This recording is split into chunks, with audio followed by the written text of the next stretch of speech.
నిన్న ఒక విషయంలో ఏదో టెలిఫోన్ టాపిక్లో మాట్లాడుకుంటూ కేటీఆర్ గారు మాట్లాడుతున్న పోలీసు అధికారులను బెదిరిస్తున్నారు.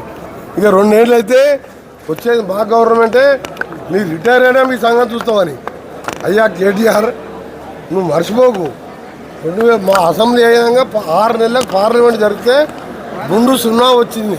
ఒక్క పార్లమెంట్కి గెలవలే.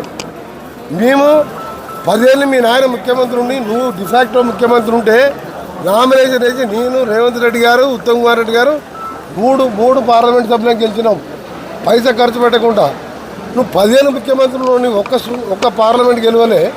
నీ సిట్టింగ్ సభ్యులు చనిపోతే కంటోన్మెంట్ జూబ్లీస్ గెలిపించుకోలే. ఇక 2 ఏళ్ళల్లో ముఖ్యమంత్రి అవుతారంటే అది పెద్ద జోకులాగా అనిపిస్తుంది నాకు. అందుకనే అంటున్నా, ఇది పార్టీ గుర్తు ఎన్నికలు కదా. సరే మొన్నటిదాకానేమో ఉన్న 10-20% ఏడబోతున్నారని సన్మానం అని తిరిగిన ఊళ్ళల్లో. దీని మీద ఛాలెంజ్ చేస్తున్నా.